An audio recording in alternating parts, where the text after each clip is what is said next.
देखो बच्चों, exercise 13.3 question number 8।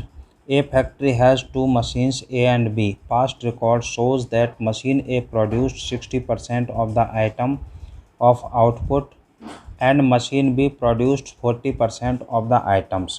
Further, 2% of the items produced by machine A and 1% produced by machine B were defective. All the items are put into one stockpile and then one item is chosen at random from this and is found to be defective. What is the probability that it was produced by machine B? तो बच्चों last के sentence से पता चल जाता है। तो ये कह रहा है what is the probability that it was produced by machine B. तो मशीन ए और मशीन बी के द्वारा जो प्रोड्यूस्ड किए हुए आइटम है उनकी इवेंट माननी पड़ेगी। बेस थ्योरम का एक क्वेश्चन ज़रूर आता है बच्चों 6 नंबर का। Solution, let E1 and E2 are respectively the events of producing items by machine A and machine B. Machine A और बी के द्वारा आइटम प्रोड्यूस करने की इवेंट हमने मान ली। तो देखो PE1 यानी मशीन ए के द्वारा 60% आइटम प्रोड्यूस्ड होते हैं, ये हो जाएगा 60/100। हटा दिया, 100 का डिवाइड 0.6।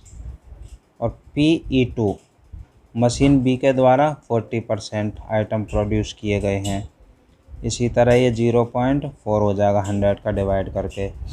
अब देखो डिफेक्टिव आइटम, एक आइटम सेलेक्ट किया जाता है और फिर कह रहा है प्रोड्यूसिंग आइटम डिफेक्टिव है, ये रहा।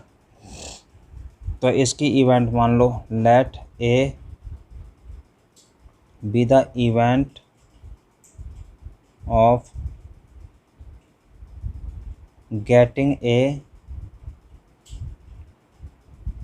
Defective item. डिफेक्टिव आइटम की इवेंट ए मान ली। और देखो बच्चों PA/E1 यानी E1 मतलब मशीन ए के द्वारा कितने आइटम डिफेक्टिव हैं। ये देखो 2% हैं आइटम प्रोड्यूस्ड बाय मशीन ए, ये डिफेक्टिव जो हैं। तो यहाँ लिख लो 2%, 100 का भाग लग जाएगा 2/100 के हिसाब से हो जाएगा 0.02। अब बच्चों PA/E2 मशीन बी के द्वारा डिफेक्टिव आइटम कितने परसेंट हैं, ये रहा 1% प्रोड्यूस्ड बाय मशीन बी। तो 1% यानी 1/100 0.01। Now the probability. अब तो बच्चों वही लास्ट का सेंटेंस लिखना होता है। प्रोबेबिलिटी दैट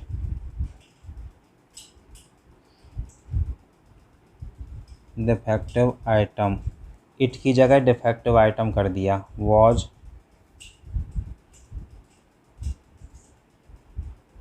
प्रोड्यूस्ड बाय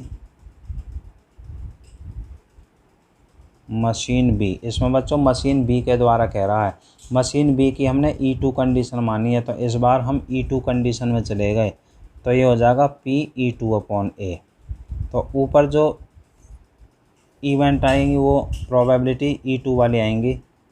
तो PE2 PA/E2 अपॉन में total PE1 into PA/E1 plus PE2 into PA/E2।